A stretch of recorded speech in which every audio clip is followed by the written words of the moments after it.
ఇవ్వాలో రేపో మీరు పెళ్లి చేసుకుంటున్నారు అనుకోండి.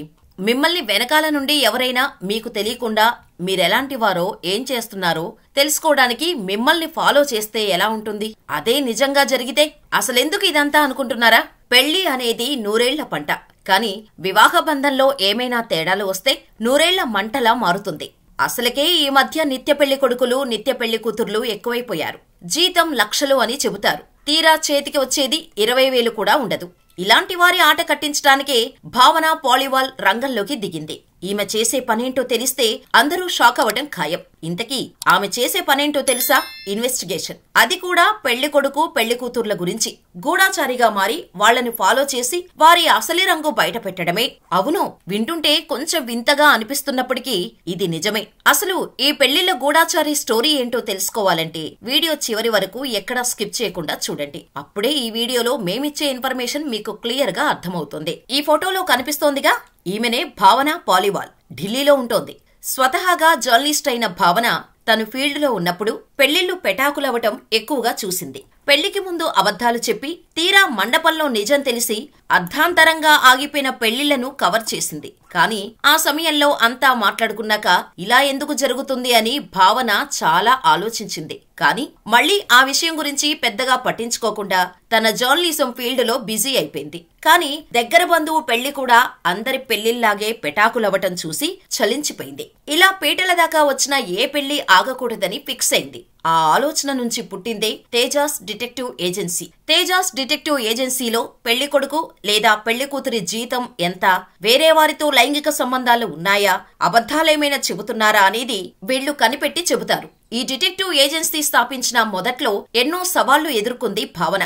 ఓసారి ఒక కేసును సాల్వ్ చేసి వారు జీతం విషయంలో, ఫ్యామిలీ విషయంలో ఎన్నో అబద్ధాలు చెప్పారని భావన ఇన్వెస్టిగేషన్ లో తేలిందని కేసు ఇచ్చిన వారికి రిపోర్ట్ ఇచ్చింది. ఇక వారు పెళ్లిని క్యాన్సిల్ చేసుకోవడంతో ఆపోజిట్ వాళ్లు భావనాని వేధించడం మొదలుపెట్టారు. అంతేకాదు భావనాని చంపేస్తామని బెదిరించారు కూడా. అయినా సరే భయపడకుండా ముందుకు సాగుతోంది భావన. ఢిల్లీ మహానగరంలో డిఫరెంట్ మ్యాట్రిమోనియల్ ఏజెన్సీల ద్వారా సంబంధాలు కలుపుకుంటున్నవారు, లేదంటే సోషల్ మీడియా పరిచయాలు, పెళ్లిళ్ల వరకు వెళ్లేవారు తేజాస్ డిటెక్టివ్ ఏజెన్సీకి వస్తుంటారు. ఢిల్లీలో భావన లాంటి వారు అంటే మ్యాట్రిమోనియల్ డిటెక్టివ్స్ లేదా వెడ్డింగ్ డిటెక్టివ్స్ 5-6 ఉన్నారు. కానీ వారందరిలో భావననే బాగా ఫేమస్ అయ్యారు. భావన దగ్గరకు రోజుకు 4 కేసులు వస్తుంటాయి. కావాల్సిన వివరాలను బట్టి 50,000 నుంచి 1,50,000 వరకు ఫీజు వసూలు చేస్తుందట భావన. అంటే ఒక్కో రకమైన ఇన్ఫర్మేషన్ కు ఒక్కో ఫీజు అన్నమాట.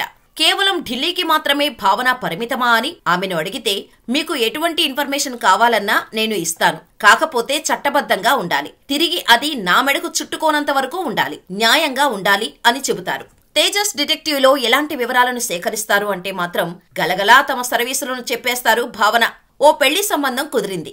అబ్బాయి అమెరికాలో ఉంటాడు. ఏడాదికి $70,000 సంపాదిస్తున్నాడని చెప్పాడు. ఇది ఎంతవరకు నిజమో తేల్చండి అంటూ ఓ కేసు వచ్చింది భావన దగ్గరకు. ఆమె ఇన్వెస్టిగేషన్ ఆ యువకుడు చెప్పిన దాంట్లో పావువంతు కూడా సంపాదించడం లేదని తేలింది. దీంతో పెళ్లిని క్యాన్సిల్ చేసుకున్నారట.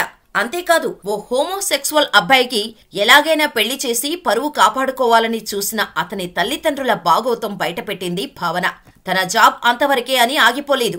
హోమోసెక్సువల్ అయిన కొడుకుకి బలవంతంగా పెళ్లి చేసి మరో అమ్మాయి జీవితాన్ని నాశనం చేయకండి అంటూ అతని తల్లిదండ్రులకు కౌన్సిలింగ్ కూడా ఇప్పించింది. ముఖ్యంగా భావన దగ్గరకు లవ్ మ్యారేజ్ చేసుకోబోయేవారు వస్తున్నారట.